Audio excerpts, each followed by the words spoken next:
오늘 말씀 속에서 우리는 요시야의 그 개혁 그 이후에 나타난 하나님께서 주신 이 뭐랄까요 그 부흥과 회복의 마지막 장면을 보게 됩니다.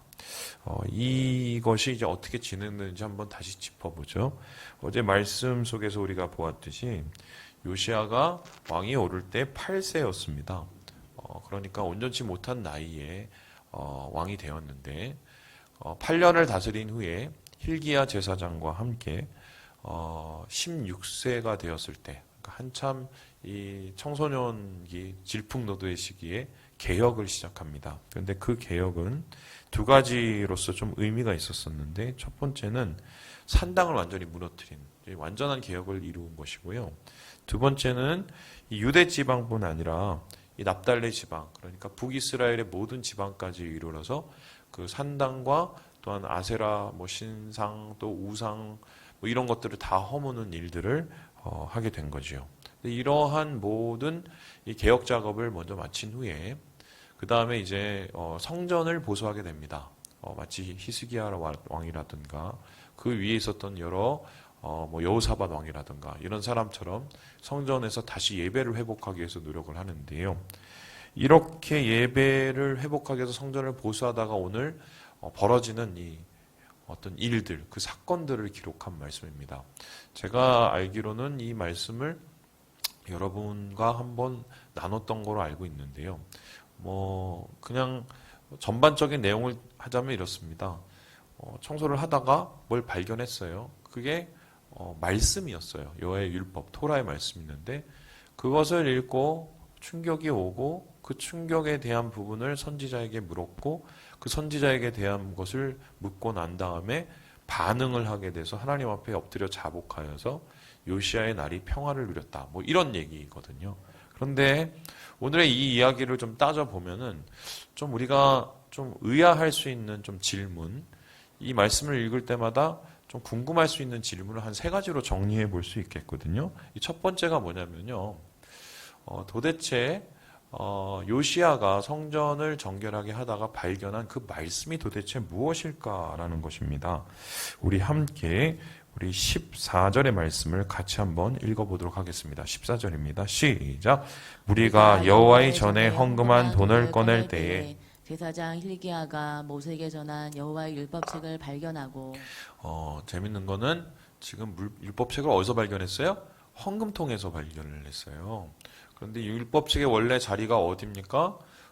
성전에 위치되어 있고 언약궤에 위치되어 있어야 되죠. 그리고 뿐만 아니라 율법을 통해서 다스려야 되니까 이건 왕이 가까이 둬야 되는 것 중에 하나죠.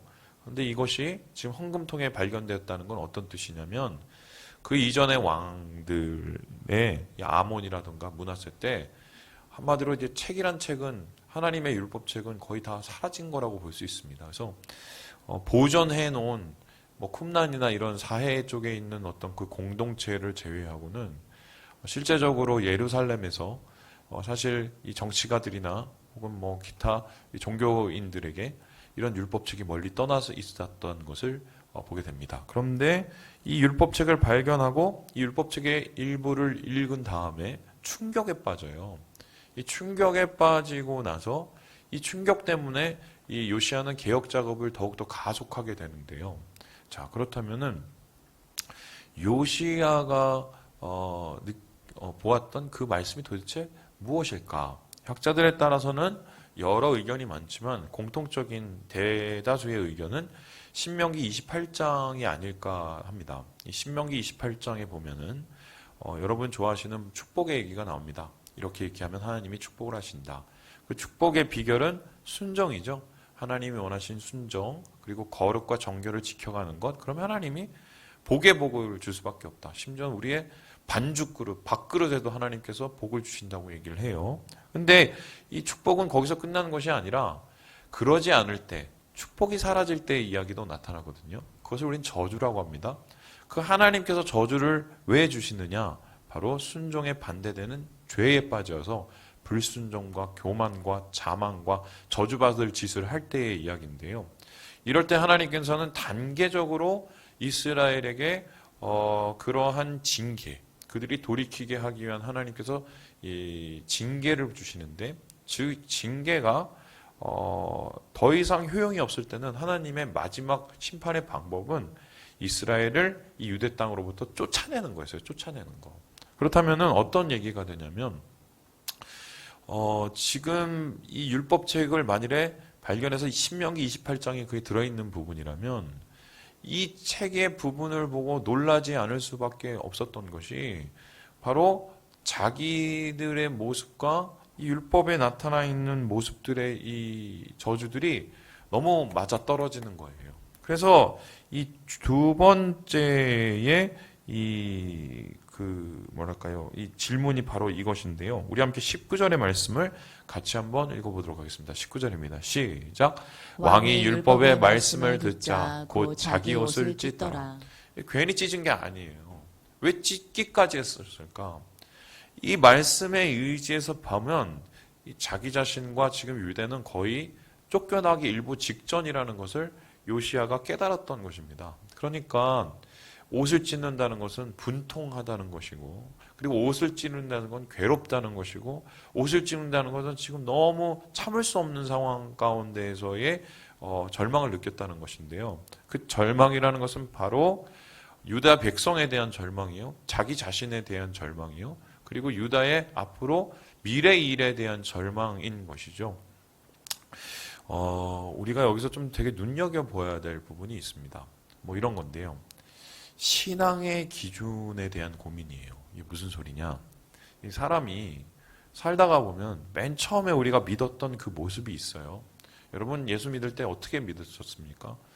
저는 이제 주일을 기대하기도 하고, 그리고 주일에 하나님 만나기 위해서 준비를 하기도 하고, 뭐 옷가지나 마음가짐이나, 그리고 뭐 기도하고, 뭐 이런 일을 했던 것 같아요. 아마 여러분도 은혜를 사모하는 마음으로 그때 분명히 그랬을 거예요. 그때 사실 지금처럼 목회적인 뭐 기술이나 어떤 이 교회의 프로그램이 많았던 것도 아니고, 솔직히 말씀을 드리면 목사님들의 설교 자료도 그렇게 많지가 않아서 사실 설교의 많은 부분이 지금에 비해서는 참 스킬상 떨어질 수밖에 없는 상황이었거든요. 근데 그때는 우리가 은혜를 충만히 받고 성령의 은사가 받고 임재를 누렸죠. 왜냐하면은 그때의 기준, 예수 믿는 사람은 예배 드릴 때, 신앙생활 할 때 이렇게 해야 되는 기준이 성경적이었어요. 말씀적이었어요. 그래서 성경에서 말하는 것을 그냥 그대로 자기 삶 속에서 받아들이려는 노력이 있었단 말이죠. 그런데 시간이 지납니다. 그리고 나서 어떻게 해요? 하나씩 하나씩 무너지죠. 그래서 옛날에는 이것이 분명히 맞다고 생각한 것들을 내가 너무 쉽게 자유해버리고, 때로는 타협해버리고, 그리고 나중에 다 지나고 나니까 어떻게 해버립니까? 이거는 말씀하고는 동떨어진 나의 신앙으로 끝나버릴 때가 많이 있죠. 그래서요, 사람이요, 율법을 주야로 묵상해야 될 이유가 무엇인가? 특별히 시편 1편에 말하는 의인은 그냥 하나님의 뜻대로 사는 사람이 아니라 율법을 주야로 묵상하는 사람이라고 얘기해요. 그 소리는 뭐냐면, 사람은 가만히 있다 보면 아무리 하나님 믿고 의지하고 산다고 얘기를 해도 자기식의 신앙을 가질 때가 있어요. 그게 인간의 일종의 본능이에요. 내가 율법과 또 하나님의 말씀과 또 하나님이 원하시는 그 예배의 자리와 또 주님이 원하시는 뜻을 간구하고 구하고 찾으려고 묵상하려고 하지 않으면 어느샌가 하나씩 하나씩 무너져서 내가 편한 편의주의의 신앙으로 바뀌어버리게 되는 거죠. 지금 요시야의 경우와 유대 백성의 경우가 바로 이 경우인데, 한다고 했어요. 뭐 이방 신상도 치우고 산당도 치우고, 그거는 이제 소위 말해서 앞선 뭐 히스기야라든가 여호사밧이 했던 그 개혁의 작업을 잘 완수하기 위해서 노력을 했단 말이죠. 하지만 어떻게 해요?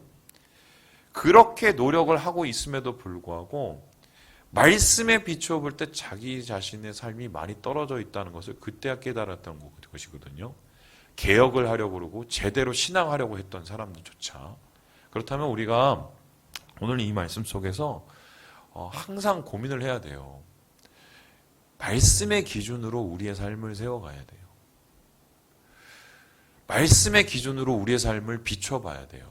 그런데 우리는 어떻게 자꾸 하냐면 사람의 기준으로 그걸 봐요. 내 옆에 있는 집사님은 안 그렇잖아. 내 옆에 있는 권사님은 안 그렇잖아. 뭐 저기 있는 장로님은 안 그렇잖아. 그러면서 사람의 기준으로 나의 신앙을 맞추려고 하거든요. 근데 사람의 신앙의 기준을 맞추려 하면 그 신앙은 말 그대로 사람의 신앙이 돼요. 하나님이 원하시는 신앙이 아니라 사람이 원하는 신앙이 돼버려요. 그래서 오늘 이 옷을 찢는 이 여호시아의 모습을 통해서 우리는 무엇을 보게 됩니까? 말씀의 기준에 우리의 삶을 세워가는 것이 얼마나 중요한지를 깨닫게 되는 것이죠. 마지막으로 오늘 말씀 속에서 보게 되는 또 한 가지의 좀 고민이 있는데요. 우리 함께 28절의 말씀을 같이 한번 읽어보겠습니다. 28절입니다. 시작. 그러므로 내가 내게 너의 조상들에게 돌아가서 평안히 묘실로 들어가게 하리니 내가 이곳과 그 주민에게 내리는 모든 재앙을 내가 눈으로 보지 못하리라 하셨느니라. 이에 사신들이 왕에게 복명하니라. 이게 무슨 소리냐면요. 이 율법책을 보고 너무 놀라서 이 요시아가 이거 안 되겠다. 정확하게 우리가 지금 어떤 상황인지 영적인 상태를 한번 물어보자고 해서 그 예루살렘에 가까이 있는 이 훌다라는 선지자를 찾아갔어요. 이 선지자는 여선지자였는데요. 이 훌다라는 여선지자를 찾아가서 물어봤어요. 24절에 보니까요. 재앙을 이렇게 내린다고 했는데 이거 어떻게 합니까? 물어봤더니요. 24절 보니까 읽은 대로 되겠다라고 얘기합니다. 그러니까 뭐냐면 너희의 지금 영적인 수준이 어떻게 해요? 그만큼 쫓겨날 수준까지 최악이다라고 얘기를 했어요. 그래서 어떻게 했냐면은 27절에 보니까요. 겸손해서 옷을 찢고 통곡하였다라는 말이 나오지 않습니까? 지금 그렇다면 이 말씀만 보고 나면 지금 율법의 기준, 말씀의 기준에서 요시아와 그의 백성이 많이 지금 떨어져 있지만 뭐예요? 그래도 뭔가 회개하려고 하고 뭔가 좀 이렇게 변하려고 하고 움직이려고 한단 말이에요. 그러면 예전 같았으면 하나님께서 그래 너의 그 모습을 보고 그래 내가 마음을 돌이키겠다 이렇게 얘기하면서 축복의 모습으로 바꿔줄 텐데 오늘 이상하게 이 예언과 이 선지의 끝은 어떻게 되냐면 그냥 유예만 돼요. 그러니까 저주와 심판이 유예만 될 뿐이지 회복은 일어나지 않아요. 하나님 너무 심한 거 아니실까? 왜 굳이? 그냥 용서해 주신다고 얘기를 하고 그 용서와 자비가 많으신 분이 내가 지금 유예는 해줄게. 너 죽을 때까지는 이런 일이 없을 거야. 이렇게 말씀을 하시고 왜 이스라엘과 이 유대에 있는 주민들에 대한 새로운 회복의 길을 열어주시지 않고 그냥 단순히 유예를 해줬을까? 그러니까 쉽게 설명하면 하나님께서 지금 이스라엘 백성들의 잘못을 보시고 지금 죄에 대한 벌을 내리셔야 되는데 집행유예를 하신 거예요. 집행유예 기간을 주신 거예요. 그리고 나서 결론적으로 이 이후에 어떻게 됐냐면요. 요시아가 죽고 난 다음에 그 집행유예 기간이 끝이 나요. 그리고 유대는 멸망하게 됩니다. 자, 하나님께서는 왜 굳이 이렇게 하셨을까 고민을 해봤을 때 이 부분을 우리가 봐야 돼요. 첫 번째는 뭐냐면 유대 백성이 그만큼 자기가 스스로 자정하고 돌아올 수 있는 능력을 많이 상실해 버린 거예요. 그러니까 요시아가 앞에서 막 리더를 하고 앞에서 이끌고 갈 때는 잠시 그렇다가 또 다른 왕이 세워지면은 또 다시 자신의 죄의 삶으로 돌아갈 수 있는 소위 말해서 이미 마음속에 신앙의 바닥이 나버린 상황인 거죠. 그리고 두 번째로는 뭐냐면요. 어떻게 보면 하나님께서 이런 집행유예 기간을 주심을 통해서 유다 백성을 긴장하게 하려고 한 것이 아닌가. 왜냐하면 우리도 당장 보세요. 방역이 좀 잘 된다 싶으니까 이제 우리 좀 잘 됐습니다. 뭐 2자릿수, 1자릿수 나왔습니다. 우리 그러니까 좀 이렇게 경제를 다시 시작해 봅시다. 그러다가 지금 1000명 됐어요. 신앙도 마찬가지인데 뭔가 우리가 주님 안에서 겸비하고 좀 우리가 주님이 원하시는 일을 하려고 하고 노력하고 막 그렇게 할 때는요. 내 신앙이 뭔가 날로 새로지고 성장하는 것 같은데 이쯤 됐어. 뭐 그때 회개도 했는데 뭐 돌이켰으니까 뭐 하나님 어느 정도 봐주시. 이렇게 마음이 뭔가 내려놓기 시작하면 사람의 모습은 그때부터는 망가져요. 하나님은 지금 이스라엘과 유대 백성의 영적 상태를 분명히 보시고 이들이 영적으로 지금 텐션이죠. 긴장하지 않고 그 하나님을 향한 신앙의 끈을 놓지 않게 하시기 위해서 이러한 유예 기간의 이 부흥, 유예 기간의 회복의 시간을 주셨다고 저는 믿거든요. 그래서 저는 오늘 이 말씀을 보면서 딱 생각나는 게 우리 한국교회가 보여요.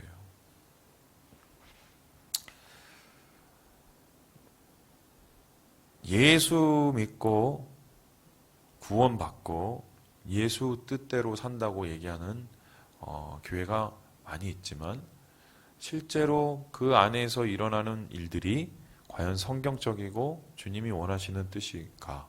아니면 세상적인 방법이 교회 안에서 더 우세하고 소통하고 있을까? 저 자신조차도 사실 그런 말을 했었을 때 마음이 뜨끔할 때가 많이 있습니다. 그런데 소위 말해서 이 대형 교회를 중심으로 한 이 상업적 논리들이 한국 교회에 만연하죠. 성장 제일주의. 그래서 교회가 성장을 하기 위해서는 세상적인 방법도 소위 말해서 분별하지 않고 다 사용해 버리는. 지금 한국 교회의 영적 상태가 거기까지 왔죠. 그래서 어떻게 보면 지금 코로나 기간은 제가 볼 땐 하나님께서 한국 교회를 다스리시기 위한 일종의 전초의 시간이고, 그리고 유예의 기간이 아닌가 싶어요. 그런데 두렵게도 제가 우리의 모습을 보면서 정말 내가 하나님 앞에, 우리 교회가 하나님 앞에 자정하고 엎드릴 수 있는 준비가 되어 있을까? 그 모습을 주님 앞에 물어볼 때 참 마음이 부끄럽고 괴롭습니다. 예. 그래서 여러분, 그런 좀 긴장이 있어야 될 것 같아요. 영적인 긴장. 이 장로교의 가장 문제가 뭐냐면 한 번 구원받으면 영원히 구원받는 거라고 생각하는데 그게 교리적으로는 맞을 수 있어도 현실적으로는 틀릴 수도 있거든요. 왜냐면 자기가 착각할 수도 있어요. 구원받았다고. 구원받지 않아놓고는. 그래서 예수 믿는 사람은 두렵고 떨림으로 구원을 이루어가는 사람들이거든요. 그래서 우리의 모습을 좀 다시 돌아보고 영적으로 좀 재무장할 필요가 있지 않나, 이 코로나의 시기에. 그런데 오늘 우리는 이 말씀을 통해서 희망을 하나 보게 됩니다. 우리 함께 32절 읽고 마무리해 보도록 하겠습니다. 32절입니다. 시작. 예루살렘과 베냐민에 있는 자들이 다 여기에 참여하게 하매 예루살렘 주민이 하나님고 그의 조상들의 하나님의 언약을 따르니라. 비록 지금 꺼져가는 마지막 불꽃이긴 하였으나 이 요시야 한 사람에 의해서 세워지고 불타오르는 이 불꽃이 요시야의 시기에 그 30년 동안의 시기에는 계속해서 타올랐다는 겁니다. 사람이 이렇게 중요합니다. 제대로 믿는 사람, 제대로 믿는 요시야 같은 그 한 사람이 누군가가 하나님 앞에 무릎을 꿇을 때 망해가는 나라도 다시 희망과 회복의 불씨를 붙잡을 수 있다는 거죠. 그래서 여러분, 우리 교회가 좀 진짜 그런 교회가 됐으면 좋겠습니다. 세상과 타협하지 않는 교회, 사람의 일을 바라보지 않는 교회, 그리고 하나님을 진심으로 사랑하고 하나님을 전심으로 붙잡는 교회. 요시야처럼 우리의 마음을 속에서 불타는 신앙의 심지를 마지막까지 불태우는 교회, 그런 교회가 됐으면 좋겠어요. 우리 사랑하는 3일 가족 여러분, 하나님이 우리에게 그렇게 기대를 하고 계십니다. 주님 안에서 그런 모습으로 하나님 앞에 설 수 있도록 겸비하고 우리를 돌아보고 오늘을 새롭게 변화하시는 우리 사랑하는 우리 모든 교우들 되시길 주님의 이름으로 축원합니다.